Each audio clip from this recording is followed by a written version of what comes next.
Alright, so let's talk about interpersonal communication skills. Okay? So in your workbook we have kind of distilled what I do in 3 days to 4 hours. We're going to talk about communication, but my commitment and promise to you is that you're going to learn in and about communication things that I challenge you to find on Google. And I'm not being arrogant. I'm being factual in the fact that communication and communication skills, when you hear people talk about communication, they talk about communication, there's a sender and a receiver, there's a message and a medium, and there's acknowledgement and feedback. You can teach this to a 4 or 5 year old, they could have a complete comprehension understanding.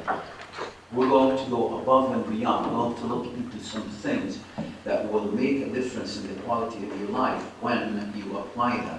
But before you apply them, as we talked, remember this small circle, we talked about awareness. So we're going to bring it to your awareness.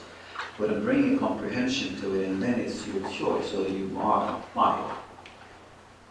And I liken what I'm going to show you today to a technology. Whether you use a Samsung, Galaxy, or an iPhone, it's the latest and the smartest technology. Can you imagine yourself going back to using cell phones that were in use in the mid-1990s or 2000s? Answer, no. Why? Because it's just not efficient. And the technology I'm going to share with you, it's really technology. It's cutting edge. It will make a difference in the quality of your life, the way you communicate with people, and especially loved ones. The way you come across, the way you show up to people, the way you show your understanding. So it's very, very important that we expand the circle of awareness, we understand what it is about communication, then how to apply it, and how and when to use it. So let's look at what we call breakdown in communication, because I'd like you to think of communication as a loop, as a complete circle. Most of us do not close the circle in communication. In other words, we do not ask for feedback. We do not ask if the person understands. There was one person, a friend of mine, who had a restaurant here in Michigan, and he hired like a 19-year-old lady in his first day, probably her first job, and next day he asked her to close the restaurant, and he said, make sure that you put 2 cups of water in the pan that heats the soup. And she said, okay. The next morning he came, and there were 2 cups of water like this sitting in the pan that heats the soup. She did what she was told, but he did not ask for feedback. You know what I'm asking you for. Okay? So a friend of mine who was in the construction business many years ago, he was renovating like a whole building, and they've taken all the walls inside this building. It was like a complete flat 1-floor plan with a bunch of old drywalls that were like in one pile. And then he had about 40 drywalls sitting against the wall, brand new, for the new construction. And he went somewhere and he told his workers, I want you to cut all the drywall into small pieces, put them in one pile, because we're going to put them in the black bags and put them outside for the city to come pick them up. And he was supposed to be gone for like about 45 minutes, but he was late. He was gone for about 2 hours, and he came back. All 40 of the new drywall were cut up into small pieces and in one pile. He looked like, what do you guys do? He said, he told us to break it into small pieces. So do not assume that people understand. Ask for feedback and close the loop, because you send the message, and the person receives the message, accept, provide feedback and confirmation, and then the sender verify that the message was received, and he communicate that this is what I want done. Accidents, air traffic, accidents on the freeway, major breakdown in communication, losing business and contracts, breakdown in negotiation between individuals, companies, and sometimes on a political level, with nations like the US and Russia, breakdown happens because we do not close the loop. So we're going to take a closer look at closing the loop. But this is something about what's communicated and unsaid. I'm going to go into more detail, but this is a cartoon that will kind of, in a way, illustrate the communication and unsaid, or a breakdown in communication. This is a man telling a woman, I think I have that. Woman talk, all figure out. Now I understand woman talk. I really got it. Yes means maybe, and maybe means no, and no means try hard. Now he asks her a question. So am I right? She goes, yes. And that goes back into a loop. Wow, yes means maybe, maybe means no, no means try hard. So it's a breakdown in communication, and what we need to do is really get into what does it take to get communication and make sure that we close the loop done and done properly. The first thing we need to do is look at context and look at definition of context. Context as a noun, it's a part of a text or statement that surrounds a particular word or passage, and therefore determines its meaning. For example, you can say, you have misinterpreted my remark because you took it out of context. So context in Arabic, siyaq al-kalam. The other meaning is circumstances in which an event occurs, okay, as setting. So how is something said? So why is context important? Because contextual information, we're going to look at this, and let's look at context and the message. Because the message can be implicit or can be explicit. But the first on this moving line on context and implicit or explicit in the message, the lowest in the context, and this is like cultures and people, lowest are the Swiss Germans, followed by the Germans, meaning they do not create a high contextual information in the message. In other words, they tell things as they are. They don't go and beat around the bush. And they're not kind of afraid, and they're not, the sender and receiver, they're not too concerned about, oh, you hurt my feeling, because someone could say, excuse me, you have a bad breath, and the person said, really? Oh, I didn't pay attention, thank you. And then the conversation is over. Because when you have a bad breath, it could happen as a result of one of two things. It's not the garlic or the onion you ate, but if you really have a bad breath, it has something to do with your stomach, or it has to do something with a cavity that you have in one of your teeth that you're not aware of. And this cavity is filled up with food, and if it stays there for 2 or 3 hours or maybe overnight, it rots inside the cavity and produces this bad smell. So we don't have to kind of sugarcoat what we say. It's like you have a bad breath. But here's what happens. If you look at the highest in context are Arabs and Japanese. And then you being here, you may find it difficult with your culture and background in the US. Because although Americans are not here, but they're somewhere between the German and Scandinavian, they just tell it as it is. And you don't have to go in circles and beat around the bush to say something. Just say it as it is. So the lower the context, the more explicit the people are. And the higher the context, the more implicit, meaning they don't say things as they are. Why? Because they don't want to embarrass you. There was one time in Dubai, I was doing training. I was wearing suspenders, not a belt, but suspenders. And we took a break. Actually, we came from the lunch break, and I used the restroom, and then I came out from the restroom, washed my hands, and then we came back from lunch, and I was doing training for 2 hours before the next break. Then we took the break, for 10 or 15 minutes, and I sat down and looked at myself, and I had forgotten my suspenders. I did not pull them up. My suspenders were dangling from my waist down. And I looked at myself and thinking, oh my God, I've been standing like this in front of 15 or 16 people for 2 hours, and nobody said anything.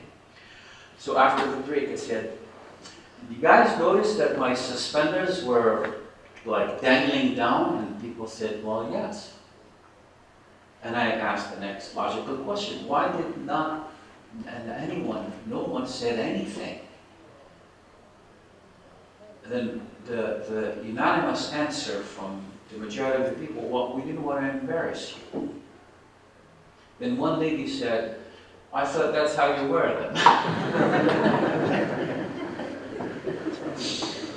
So the embarrassment is the explicit. It's like, notice we go off the chart here because we do not want to say anything. They couldn't even find an explicit way of saying, excuse me, your suspenders are down, but maybe look in the mirror or something. They couldn't even find the implicit words to tell me this. Why? Because we just don't do that. We want to be nice. And it's really problematic when you are implicit. And we're going to see this very clearly when you come to the communication unsaid and the three different ways with which we communicate. So it's very important that we understand that it's the cultural thing. We are right here, highly implicit and highly contextual. And we do this with food. When we have big guests in our house, we do this with many aspects of our lives. And if you want to be direct, if you want to get to the point, you eliminate the context. You just say things as they are. Maybe with a preface. But here's what happens. If people know that you care, if people know that you love them, if people know that you are on the same page, when everyone knows that you care, they know where you're coming from, then you don't need to be implicit. You don't need to have a high context in your communication. Just say things as they are, and people know that where you come from is because you want them to look their best. You want them to be highly functional. So let's look at contextual information. And here's kind of a definition or an explanation of low context. Prefer communication that is precise, simple, and clear. Messages are expressed and understood at face value. And when they're high context, they prefer communication that is sophisticated, nuanced, and layered. You have to kind of peel off layer after layer after layer to get to what do they really mean. And sometimes there's guessing work. Sometimes there's like jumping to a conclusion or maybe misunderstanding. So layered, the messages are both spoken and read between the lines, reading between the lines.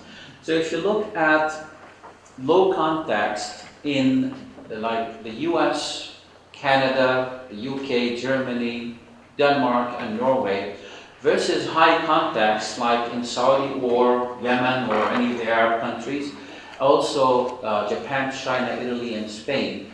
Let's look at the business outlook. It's competitive with low context and it's cooperative in high context. Cooperative is like you don't want to hurt the feeling. You don't want to appear like you're imposing. You don't want to appear that you're jockeying for space or competing with what they want to say. And that's why it's cooperative versus competitive. That's why in the Arab culture when Sunnah al-Rasul sallallahu it's like you go, the person al-yamin budkhul al-bab. But then in cooperation, when we open the door, it's like tfaddal Allah. What is this about who goes first? Is it? And then here's what we do. I know we don't have it here, but we have it in the Arab world. It is a dichotomy. It is crazy. It's like انفصام في الشخصية, because at the door we spend like what seemingly extraordinary long time, because if you spend 15 seconds debating who's going to go first, then people say عليك طلاق. This is about entering the door. What does the wife have to do anything with it? Like imagine a husband going to his wife and saying, pack up. What do you mean pack up? You're going home. Where? You going to your family. Why? Because you're not my wife anymore. What do you mean I'm not your wife? I divorced you. Why? Well, حلفت يمين الثلاثة that I don't enter a door with someone and then they insisted and then they pushed me in and I was in the door, so you're not my wife. For something as stupid as entering the door, we spent 15 or 20 seconds. By the way, 15 or 20 seconds is 15 times longer than it should take, because you go in, thank you, and you go in 1 second. No, حلفت يمين علي الطلاق ثلاثة. Okay? About entering a door. So very cooperative, and the dichotomy, the craziness is that on the freeway or in a city anywhere, in one of the Arab capitals, try to back out of a parking, like when you nose head first, try to back out because no one will give you the time of the day. You wait maybe for 10 seconds or 60 seconds until there's a gap in the traffic that you can get out, because no one will brake for you. So we have a dichotomy. We're generous when it comes to people that we know. We want to show that we are highly contextual and cooperative, and we say, no, guys, it's about an internet. It's like it's so stupid. And then yet on the freeway, we don't even brake. You know how you cross a road here, like Telegraph or Warren, and then the person coming, within like 30 feet from you, they brake. They slow down so you can pass. I've never seen that in any of the Arab capitals, because if they're coming on the far right lane and you're crossing the road, they veer into the left lane because they don't want to stop, they don't want to brake for you. So we're cooperative because it is civilized, but because it's with our friends. With people we don't know, we're not cooperative. So, but this is not to say that here they're competitive, meaning that they do not debate this, but they say, go ahead, okay, thank you. All right. So, but this can be looked at more broadly. The work ethics, task-oriented and relationship-oriented. How many people are managers here? How many people manage people? Okay, how many people would like to become leaders and manage people? Okay, great. Because when we're task-oriented, I'm going to show you something that's really, really critical in relationship and at work. Would someone throw this away for me, please? Right. Thank you. Sorry.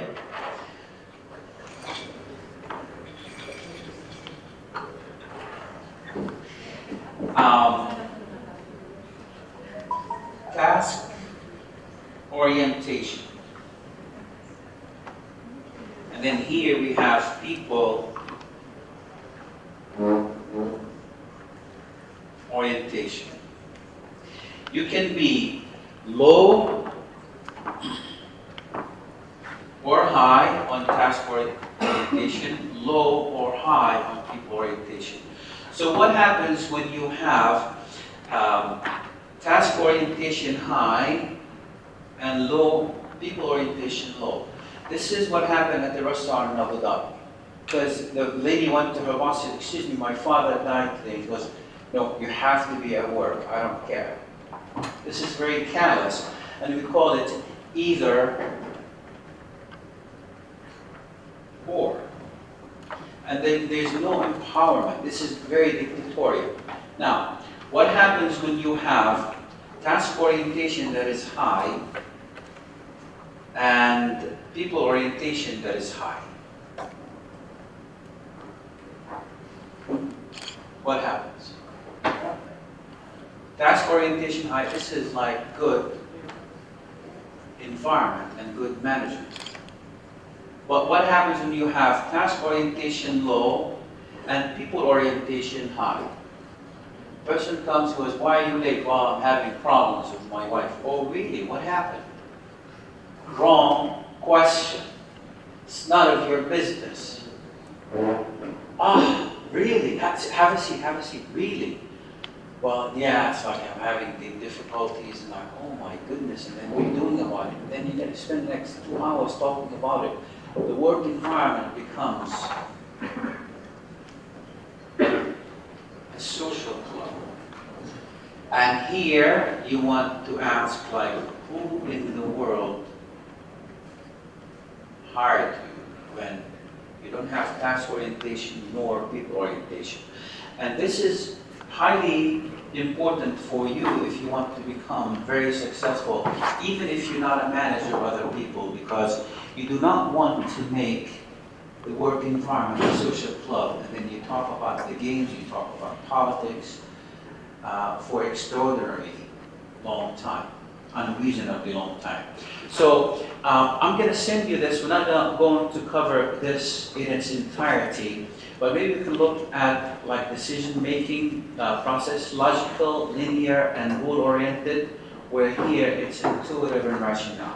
By the way, we're not saying this is bad and this is good. We're just saying this is how it is, because sometimes you have to be able to cross between the intuitive and logical. Intuitiveness and logic. Lee Iacocca, remember we talked about Lee Iacocca before? America had the convertibles in the 50s and 60s, was very popular, and as a fad it went out of stock. Then in the 70s people stopped having convertibles. The time changed. Lee Iacocca in 1984, he thought maybe America is ready for the convertible again. So he asked his engineers in Chrysler to give him a convertible, and they came back to him and said, sir, it's going to take 9 months to develop a prototype. He sent them back and said, no, you got to do better than that. And then they came back and said, we can do it in 6 months. He got angry with them. He yelled at them. He said, give me a Chrysler, and saw the damn top off. And then he drove a Chrysler, regular Chrysler, around with a notepad on the passenger seat. And every time someone turned to look at this convertible, he took a note. He'd draw a line. Then a second person a line, third and fourth a line, and then he crossed them with the fifth one. Then he counted how many 5 lines he had, and he decided intuitively that America is ready to have a convertible again, because people are paying attention, people are taking notice. Then Chrysler designed the LeBaron. Remember the LeBaron car? And it was highly sensational. It took other companies a year to come up with other convertibles, because they decided, wow, Chrysler did it, and it's popular, maybe we will design. So what I'm saying here is the decision making or anything here, we don't want to have one in favor of another, but this is for you to understand. I will send you this so that you know what is highly contextual and highly implicit, and what is low context and explicit. So let's do an exercise. Let me tell you about the story about like a scenario of communicated and unsaid between husband and wife. We're going to do an exercise. I want you to imagine that you live, let's say in Dubai. How many of you have been to Dubai? Okay, the marina area. You know the marina in Dubai? Okay.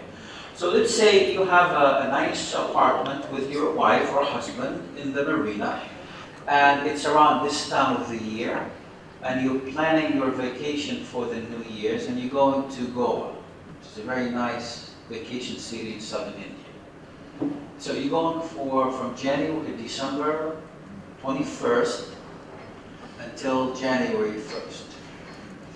And you have a great relationship with the wife, and everything is fine, and she works and you work and everything. And you come home for dinner after having communicated on Facebook with a friend that you studied with in, let's say, the US or Britain, and he goes, hey, guess what? I'm coming to visit Dubai. Really? And it's like, That's the conversation. And he goes, yeah, I'm coming with my wife, because he got married like 3 months ago. He's coming with his wife. This is your friend from college. His name is David. And he said, when are you coming? He goes, I'm coming December 24th until New Year's. Ah, too bad, because my wife and I are going to go for vacation. Ah, I really wanted to meet you, and we have my wife meet your wife, so too bad, maybe another time. And then he asks you, I need you to recommend a good hotel for me. And then you say, well, you know what? My wife and I are going to be out so you can use my apartment. And he goes, for sure? Really? Then yeah, no problem. Then you agree that he's going to use your apartment. Now, you're at home with your wife, and you're having dinner, and you say, hey, remember David? Who's David? David, my friend from college. Oh, the man who married 3 months ago. Yes, what about him? He's coming to Dubai. Really? So I get to meet his wife? No, because they're coming when you and I go on vacation. Ah, too bad, I don't get to meet him. Yeah, maybe another time. But guess what? One, they're staying in our apartment. Now, the wife said, she asked a very simple question. She says, did he ask you to stay in our apartment, or you invited him, or you offered him? Now, I want to ask you a question. The scenario is clear in your mind. I want to ask you a question. What is the wife is really saying?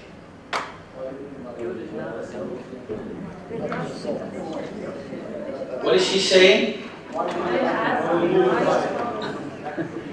Why didn't you ask me? Okay, first. What else is she saying? She said maybe you're forcing him to come. He doesn't want it. Well, maybe, but what else is she saying? Let's hear someone else. What did you offer? Are you crazy? What else is she saying? Why did you invite him? Why did you invite him? Where are they going to sleep? I'm sorry? Feel violated right there. Come on, guys and ladies. She's saying a lot more than this, so I'm going to need your help. What is she saying? She's violated. I am violated. What else? My opinion doesn't matter. I am the last to know. This is my house too. You don't respect my opinion. You don't consult with me. I don't matter. I am marginalized. Well, we're not there yet. Okay? You're too radical. Okay? Sorry?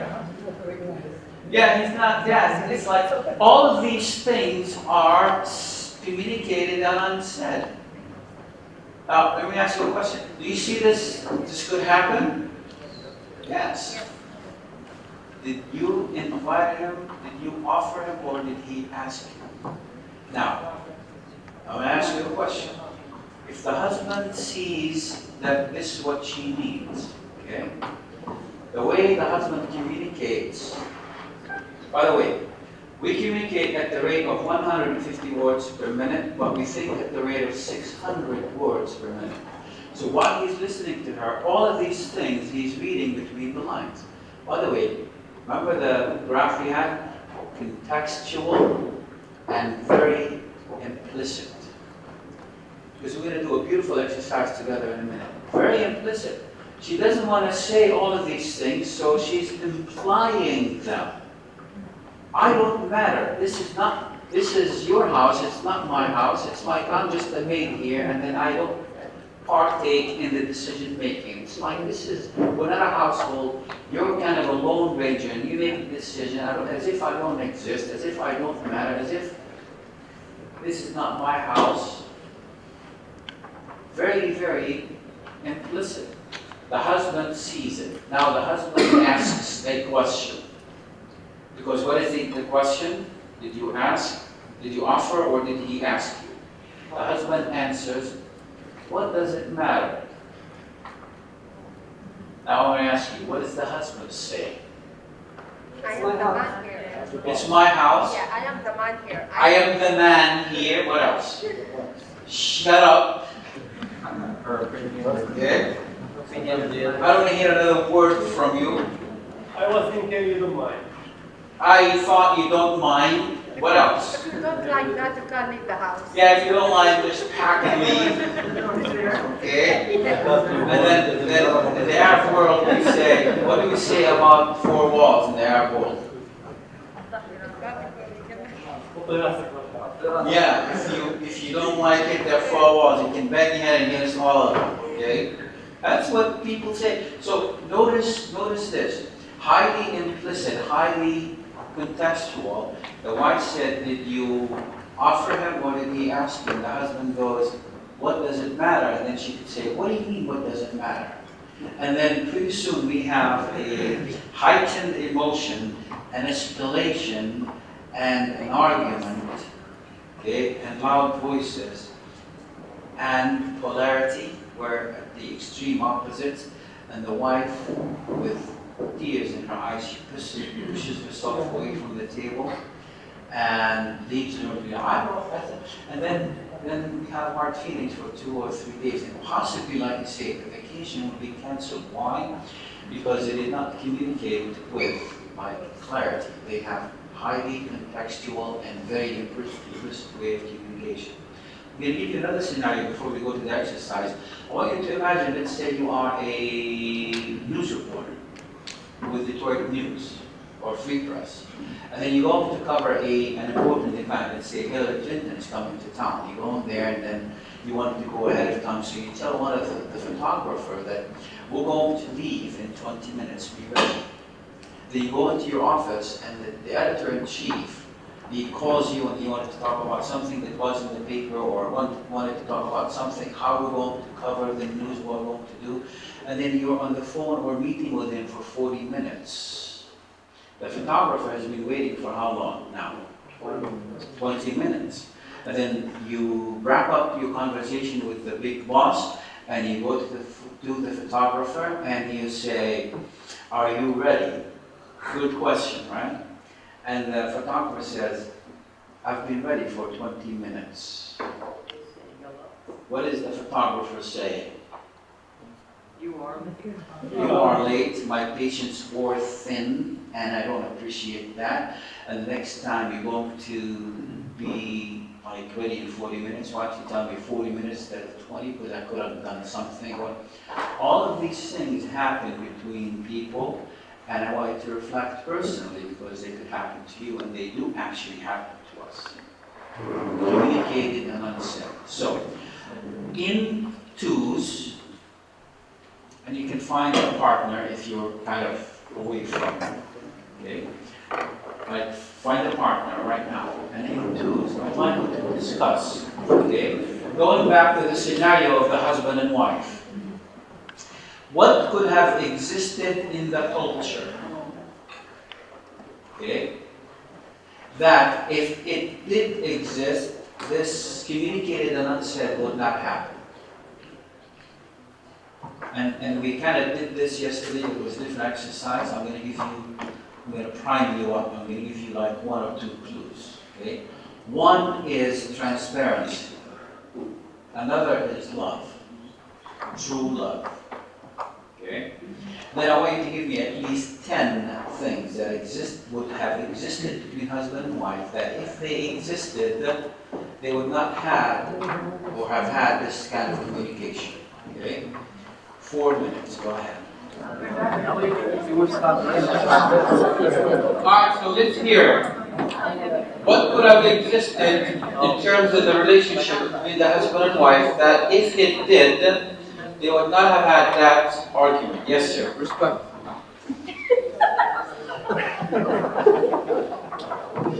All right. Communication error. Respect. Okay. What else?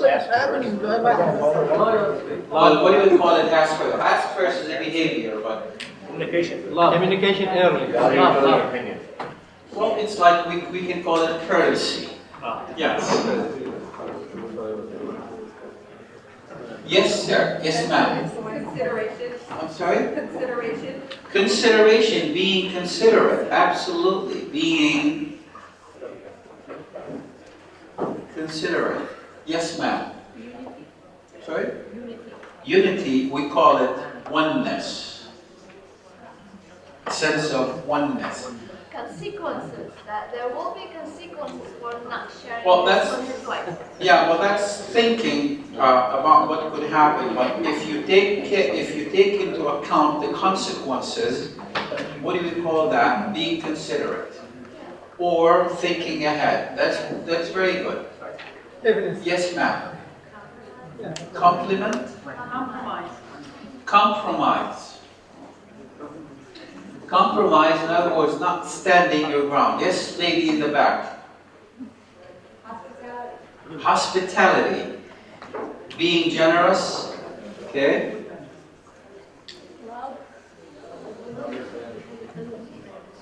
Love.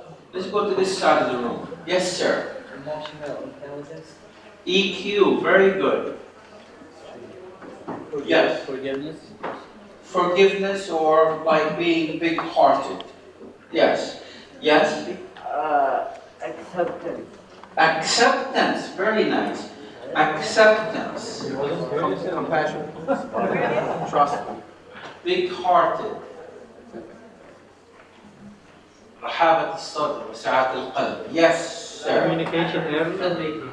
Sorry? Lack of decision making. Well, it's like that mutual decision making, which really comes to oneness. Same thought, understanding. Understanding.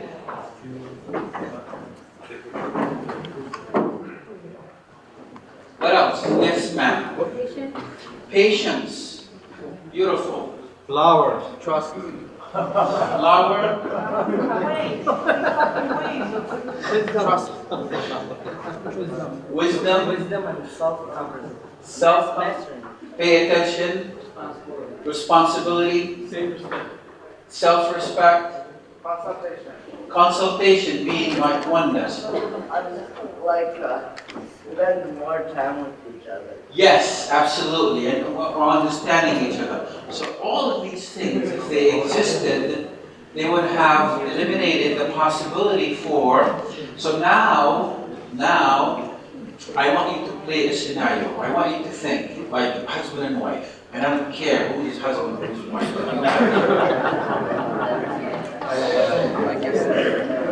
And I really want you to play this scenario. You make a decision between like every two people, and then maybe if there's an odd number between three people. And I really want you to live this scenario, and I want you to think that this really happens, and then the husband comes to the wife and goes, guess what? After they say, remember David, yeah, the guy who got married 3 months ago, he's coming to town, oh, I get to meet his wife. No, I'm sorry, but not. Why not? Because they're coming when we're going to go up. Ah, too bad, and yeah, give me another time up. And then from guess what? Okay, the husband goes, and you, the wife, whoever the wife is, you say what? They come to stay in our house. In absence of animosity, in absence of disconcert between the husband and wife, and in the presence of respect and being big-hearted and having courtesy and oneness and being considerate and being generous and loving and all that, I want you to think that you as the wife, what is it that you're going to say instead of saying, did he asked you or you offered him? What could be, I want you to really be creative and think, what would happen? What would you say? How would you approach? Because what's going to happen is that you're going to think, oh, he didn't ask me. Instead of being reactive, you want to be active. Remember the emotional intelligence? Instead of being reactive, you want to be active. What could you say, taking into account that there's love and harmony and patience and self-respect and being considerate? and transparency and openness, what would you say? What would the conversation look like? I want you to do it in an exercise. Okay, someone else. What happened? Yes, sir. I wish you told me before. I wish she told me before instead of the, and look at this. Right, what's your name? Hudhaifa. I love your name. Hudhaifa. So what Hudhaifa is saying, is it highly explicit or implicit? It's very explicit. There's no context. I wish you told me. Not why didn't you tell? Okay? I don't matter. That's beautiful. All right. Someone else. Yes, sir. I'm glad you did so. I'm glad you did so. Is she really glad? Because we really want to be like factual with the scenario. She's not glad. She's kind of a bit disappointed. I mean, look mean. At the same time, she's not. so you don't want to sidestep an issue. You don't want to sidetrack yourself. You don't want to say something that's not in here, because part of being transparent is telling things as they are. But then, when in the presence of love, transparency, oneness, and patience, understanding, respect, so you would want to say something. That's all, pal. Guys, this is not a creative way to get him out of the commitment that he did. It's done deal. This is, we're not looking for a solution for something so we can get out.